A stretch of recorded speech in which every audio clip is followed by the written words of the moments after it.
December 1941. German infantry advanced through the snow outside Moscow. Every step is exhausting. The cold bites through their uniforms. The village ahead is burning, but there's no warmth waiting, only more Soviet resistance. They're 15 kilometers from the Kremlin. 15 kilometers.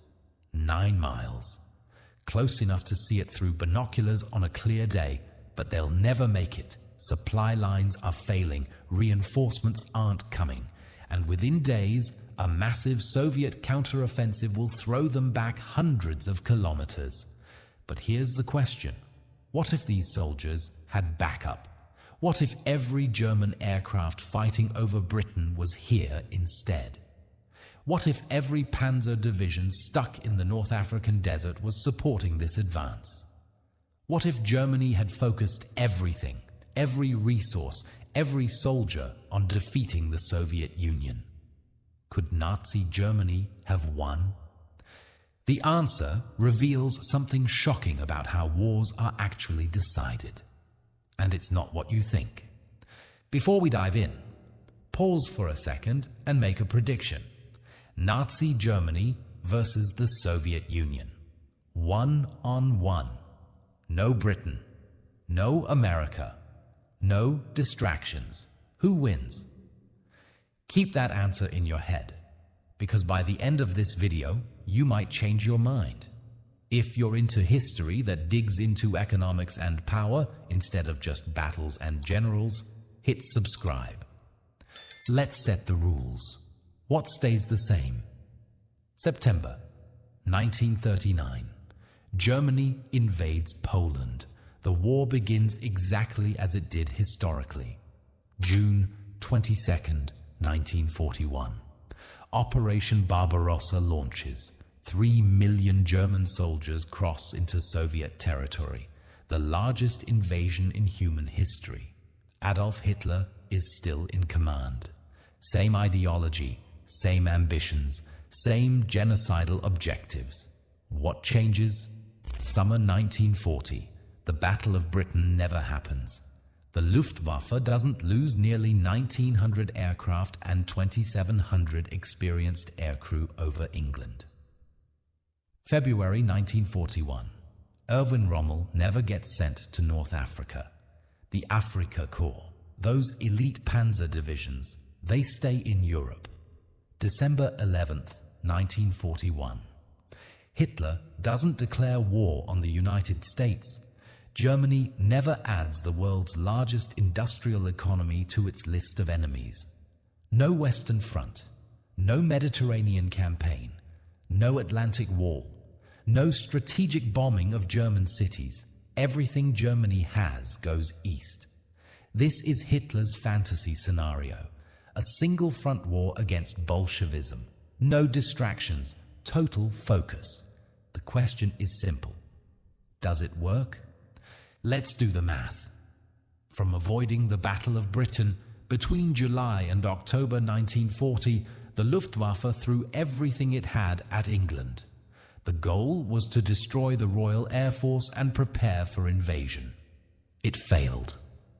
Final tally: 1,887 German aircraft destroyed or damaged, 873 fighters, 1,014 bombers. But here's what really hurt: 2,698 aircrew killed. These weren't rookies.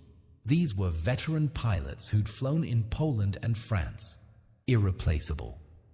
Now imagine none of that happened. Imagine all those aircraft, all those pilots available for the Eastern Front in June 1941. From skipping North Africa, the Afrika Korps started small.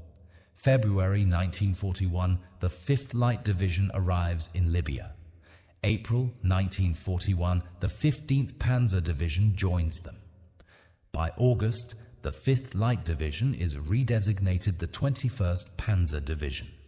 Later, the 90th Light Infantry Division joins the fight. By 1942, you're looking at 3 to 4 elite German mechanized divisions plus Italian units fighting in the desert. These are some of Germany's best troops, experienced, led by Rommel, one of the Wehrmacht's top commanders, and they're fighting in a desert 2,000 kilometers from where the real war is being decided. The logistics alone are a nightmare. German ships crossing the Mediterranean, convoys carrying fuel and ammunition to Tripoli, then trucks driving that fuel across hundreds of kilometers of desert to the front. All of that could be going to the Eastern Front instead. From not fighting the United States, no declaration of war means no American bombers over Germany. At least, not yet. The Luftwaffe doesn't need to pull fighters back to defend cities. Anti-aircraft guns don't need to protect Berlin and Hamburg. They can go to the front. No U-boat campaign draining resources in the Atlantic.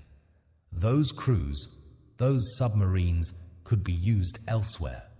No construction of the Atlantic Wall.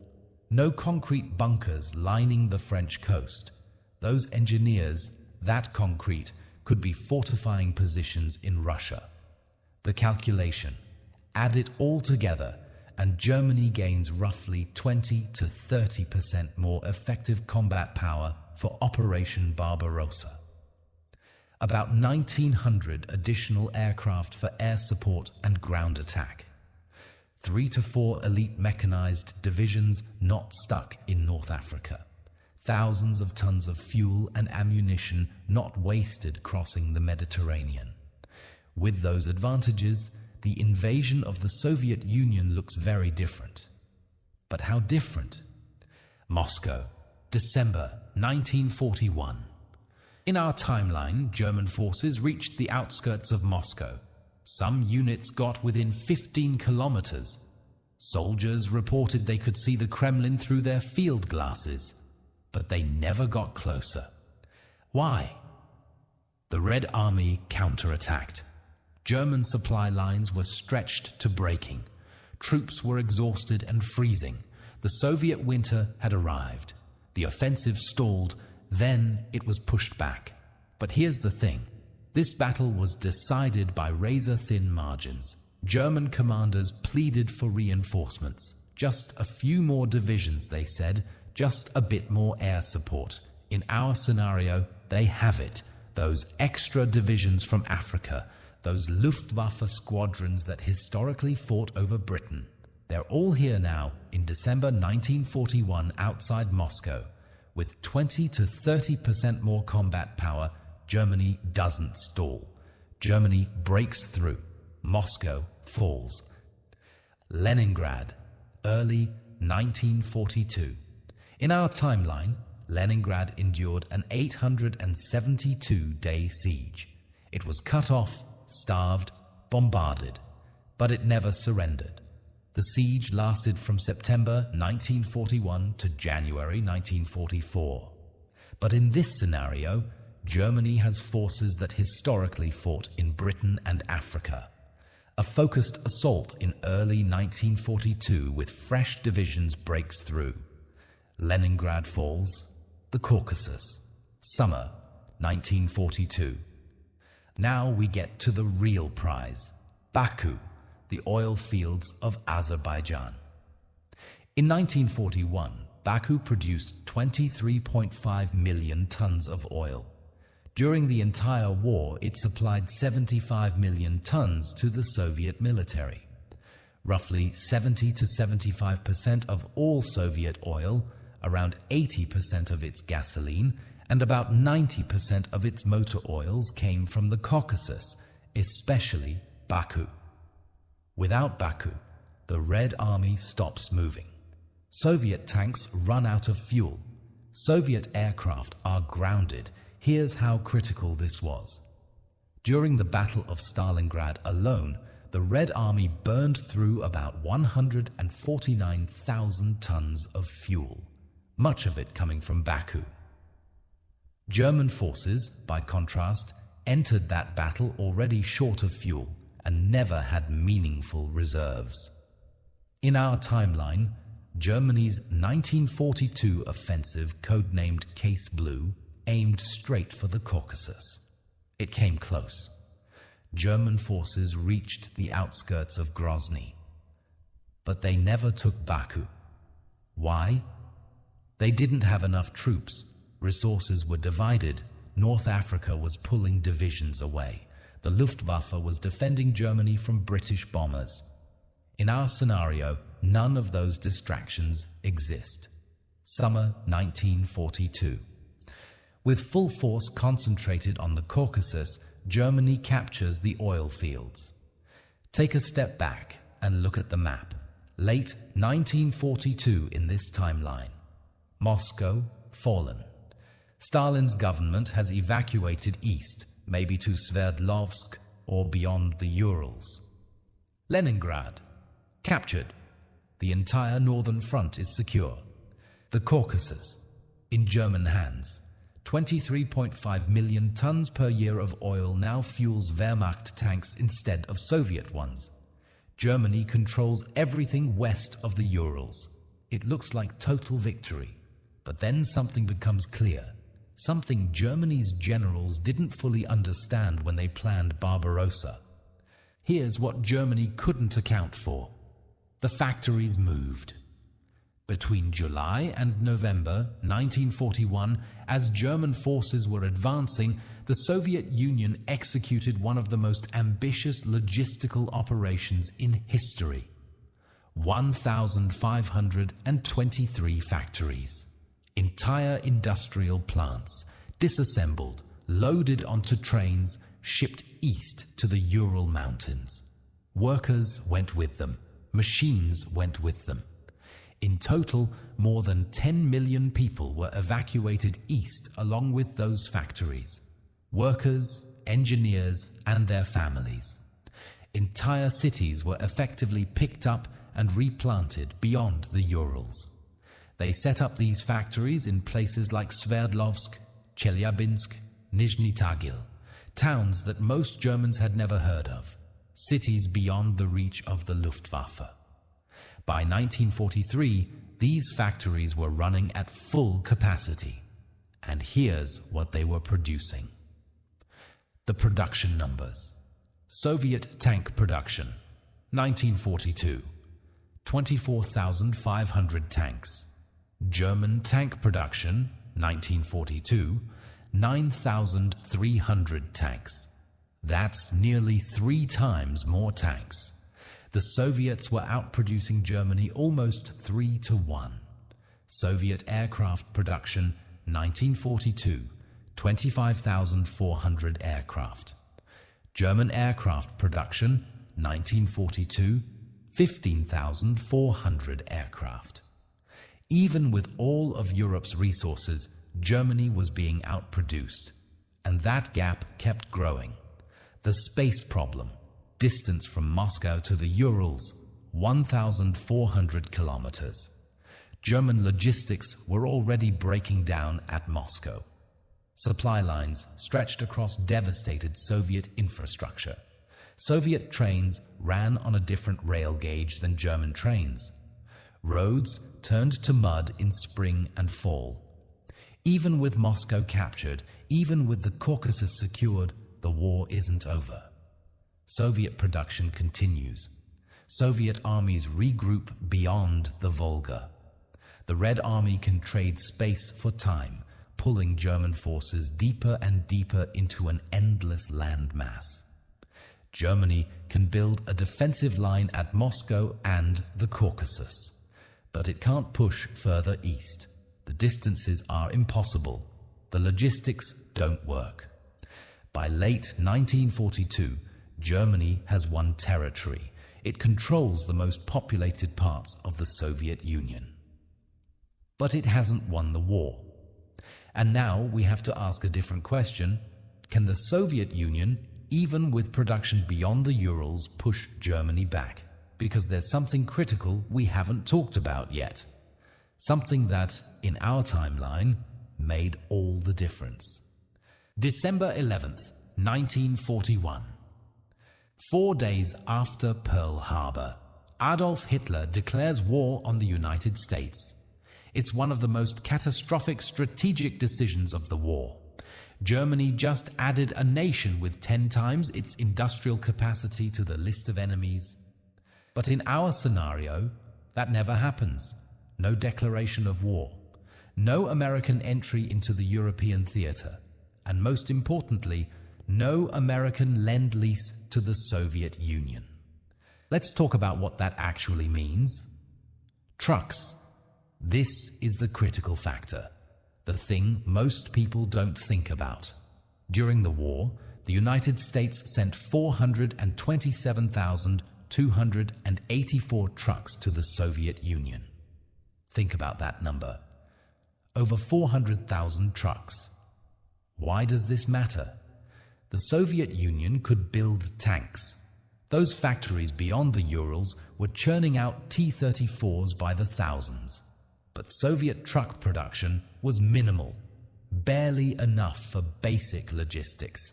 American trucks changed everything. Studebaker trucks, Dodge trucks, GMC trucks, rugged, reliable, built for military use. By 1944, around 70% of Red Army vehicles were imported, mostly American. Soviet soldiers nicknamed the Studebaker Studer and used it for everything, including as the standard platform for Katyusha rocket launchers. Those famous Soviet rocket artillery systems, most of them in 1944 and 1945 were rolling on American truck chassis. These trucks carried Soviet ammunition to the front. They moved troops, they transported supplies. They enabled the Red Army to conduct offensive operations across vast distances. Without those trucks, Soviet logistics collapse. The Red Army can build all the tanks it wants in those Ural factories, but it can't move them to the front. Ammunition piles up in depots 1,000 kilometers away from the fighting. Troops can't be reinforced. Offensives stall. Aircraft. 14,000 aircraft shipped from America and Britain to the USSR. Soviet aircraft production was impressive, but quality varied, and certain types of aircraft the Soviets struggled to produce. American fighters filled the gap. The Bell P-39 Airacobra became one of the most successful Soviet fighters of the war. Soviet aces loved flying it. American bombers, American reconnaissance aircraft, all flown by Soviet pilots, all contributing to Soviet air superiority. Without American aircraft, the Luftwaffe maintains air superiority longer. Soviet offensives face devastating air attacks. Food. 4.5 million tons of food. Soviet agriculture was devastated by the German invasion. Ukraine, the breadbasket of the USSR, was occupied. Collective farms were destroyed. Grain production collapsed. American food kept Soviet soldiers fed. Without it, the Red Army faces malnutrition. Combat effectiveness drops. Frontline units go hungry. Morale collapses. 1,911 locomotives, 11,000 railway cars, machine tools, industrial equipment, raw materials. These weren't weapons. These were the tools to build weapons. Soviet factories in the Urals needed these supplies to ramp up production. Without American industrial equipment, Soviet production slows. Those T-34s take longer to build. Output drops. Petroleum. 2.67 million tons of petroleum products sent to the USSR. Here's the critical realization. The question was never, can Germany beat the USSR one-on-one? The real question is, can the USSR beat Germany without the United States propping up Soviet logistics and industry? And when you look at it that way, the answer becomes much less certain. In 1963, someone asked Marshal Georgy Zhukov about Lend-Lease. Zhukov was the Soviet Union's most celebrated military commander. The man who defended Moscow, who won at Stalingrad, who led the final assault on Berlin. The KGB was monitoring the conversation. They recorded what he said. Here's the quote. "People say that the Allies didn't help us, but it cannot be denied that the Americans sent us materiel without which we could not have formed our reserves or continued the war." Read that again. Without which we could not have continued the war. That's the Soviet Union's greatest marshal admitting that without American aid, the USSR couldn't have kept fighting. Nikita Khrushchev later said much the same. One-on-one against Hitler's Germany, we would not have withstood its onslaught and would have lost the war. So here's what probably happens in this scenario. The timeline. December 1941. Germany captures Moscow with those extra forces not wasted on Britain and Africa. Stalin's government flees east. Early 1942. Leningrad falls. The Northern Front is consolidated. Summer 1942. The Caucasus oil fields are secured. Germany now controls Baku's 23.5 million tons per year of oil production. Late 1942, Germany occupies everything west of the Urals. Soviet government is operating from beyond the Volga. German defensive lines stretch from Arkhangelsk in the north, through Moscow, down to the Caucasus. But Soviet production continues. Factories in Sverdlovsk, Chelyabinsk, Omsk keep building tanks, keep building aircraft. The Red Army regroups. Here's the problem for both sides. Germany can't push further east. The logistics are impossible. Supply lines are already stretched to the breaking point. There's no infrastructure to support an advance beyond Moscow. The Soviet Union can't push west. Without American trucks, Red Army mobility is crippled. Without American food, soldiers are malnourished. Without American high-octane fuel, air operations are limited. Stalemate. 1943 becomes a grinding war of attrition. German forces hold defensive positions. Soviet forces launch limited counterattacks that make marginal gains at massive cost. Casualties mount. Neither side can achieve a decisive breakthrough. Two possible endings. Scenario 1. Negotiated peace. 1944 to 1945. By 1944, both sides are exhausted. Stalin faces economic reality. Soviet production is high, but without American logistics support, the Red Army can't effectively use it. Offensives fail. The Germans, though stretched thin, hold their lines. After 3 years of brutal warfare with no end in sight, Stalin accepts a negotiated settlement. Germany retains control of Western Soviet territory. Moscow remains occupied. The Caucasus oil fields stay in German hands. A fragile, bitter peace. One that probably collapses within a decade as both sides rebuild and prepare for round 2. Scenario 2. Eventual Soviet victory, 1946 to 1947. Soviet production, even without American aid, is simply too massive. By 1945, 1946, the sheer weight of Soviet industrial output begins to tell. Germany, occupying hostile territory, facing partisan warfare stretched across thousands of kilometers, starts to crack. Soviet offensives, though costly and slow without American logistics, gradually push German forces back. By 1947, maybe 1948, the Red Army liberates Moscow.